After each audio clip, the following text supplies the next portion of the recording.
Hey there, finance enthusiasts! Welcome back to my channel, where I break down the complex world of finance into bite-sized pieces.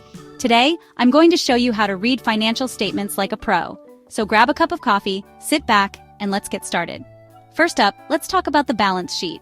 The balance sheet is a snapshot of a company's financial position at a specific point in time. It's divided into three main sections: assets, liabilities, and shareholders' equity. Understanding this is crucial because it shows what the company owns and owes. Next, let's move on to the income statement. This is where you'll find the company's revenue, expenses, and profits over a certain period. Think of it as a report card that shows how well the company performed financially. Key things to look for here are the net income and operating income. These numbers can give you insight into the company's profitability. Now, don't forget the cash flow statement. This one is all about the cash. How much is coming in and how much is going out.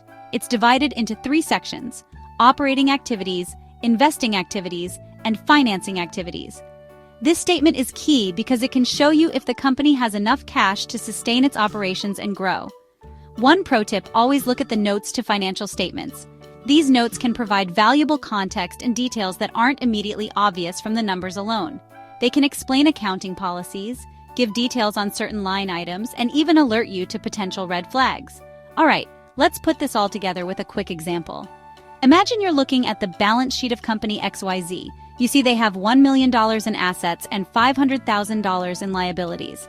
Simple math tells you they have $500,000 in shareholders' equity. Next, on the income statement, you notice they earned $200,000 in net income last year. Finally, the cash flow statement shows positive cash flow from operating activities, but negative cash flow from investing activities. This might indicate that the company is investing heavily in future growth. And there you have it. With these tips, you're on your way to reading financial statements like a pro.